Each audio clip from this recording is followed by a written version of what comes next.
ನಮಸ್ತೆ. ನನ್ನ ಹೆಸರು ಸಂಸ್ಕೃತಿ. ನಾನು 4ನೇ ತರಗತಿಯಲ್ಲಿ ಓದುತ್ತಿದ್ದೇನೆ. ನನ್ನ ಊರು ರಾಯಚೂರು ಜಿಲ್ಲೆ ಮಸ್ಕಿ. ಈಗ ನಾನು ಸರ್ವಜ್ಞನ ವಚನಗಳನ್ನು ಹೇಳುತ್ತೇನೆ.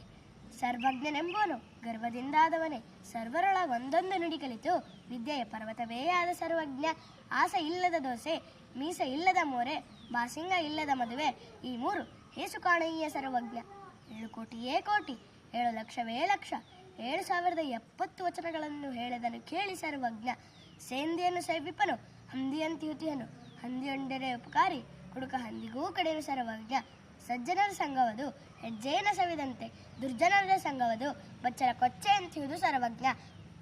ಮೂರ್ಖನಿಗೆ ಬುದ್ಧಿಯನು 100 ಕಾಲ ಹೇಳಿದರೆ, ಗೋರ್ಕಲ್ಲ ಮೇಲೆ ನೀರು ಸುರಿದರೆ ಕಲ್ಲು ನೀರು ಕುಡಿಯುವುದೇ ಸರ್ವಜ್ಞ. ಕೊಟ್ಟಿದ್ದು ತನಗೆ ಬಚ್ಚಿಟ್ಟಿದ್ದು ಪರರಿಗೆ, ಕೊಟ್ಟಿದ್ದು ಕೆಟ್ಟ ತಿನ್ನಬೇಡ, ಮುಂದಕ್ಕೆ ಕಟ್ಟುವುದು ಬುತ್ತಿ ಸರ್ವಜ್ಞ. ಉದ್ದಿನ ಒಳೆಲೇಸು, ಬುದ್ಧಿಯ ನುಡಿಲೇಸು, ಬಿದ್ದಿರಲು ಕೈಗೆ ಬರಲೇಸು, ಶಿಶುವಿಗೆ ಮುದ್ದಾಟ ಲೇಸು ಸರ್ವಜ್ಞ. ವಿದ್ಯೆ ಕಲಿಸದ ತಂದೆ, ಬುದ್ಧಿ ಹೇಳದ ಗುರು, ಬಿದ್ದಿರಲು ಬಂದು ನೋಡದ ತಾಯಿ, ಈ ಮೂರು ಶುದ್ಧ ವೈರಿಗಳು ಸರ್ವಜ್ಞ. ಎತ್ತುಗಾಣವು ಹೊತ್ತು ಸುತ್ತಿ ಬಂದರೆ ಏನು, ಚಿತ್ತದಲ್ಲಿ ಶಿವನ ನೆನೆಯದೊಡೆ ದೇಗುಲವ ಸುತ್ತಿ ಫಲವೇನು ಸರ್ವಜ್ಞ. ಕೊಟ್ಟು ಹುಟ್ಟಲಿಲ್ಲ, ಮುಟ್ಟಿ ಪೂಜಿಸಲಿಲ್ಲ, ಸಿಟ್ಟಿನಲ್ಲಿ ಶಿವನ ಬೈದರೆ ಶಿವತಾನು ರೊಟ್ಟಿ ಕೊಡುವನೇ ಸರ್ವಜ್ಞ. ಬೆಚ್ಚನೆಯ ಮನೆ ಇರಲು, ವೆಚ್ಚಕ್ಕೆ ಹೊನ್ನಿರಲು, ಇಚ್ಛೆಯ ನರಿತು ಸತಿ ಇರಲು, ಸ್ವರ್ಗಕ್ಕೆ ಕಿಚ್ಚು ಹಚ್ಚೆಂದ ಸರ್ವಜ್ಞ. ಅನ್ನವನ್ನು ಇಕ್ಕುವುದು, ನನ್ನಿಯನ್ನು ನುಡಿಯುವುದು, ತನ್ನಂತೆ ಪರರ ಬಗೆದೊಡೆ ಕೈಲಾಸ ಭಿನ್ನಾಣ ಹೊಕ್ಕು ಸರ್ವಜ್ಞ.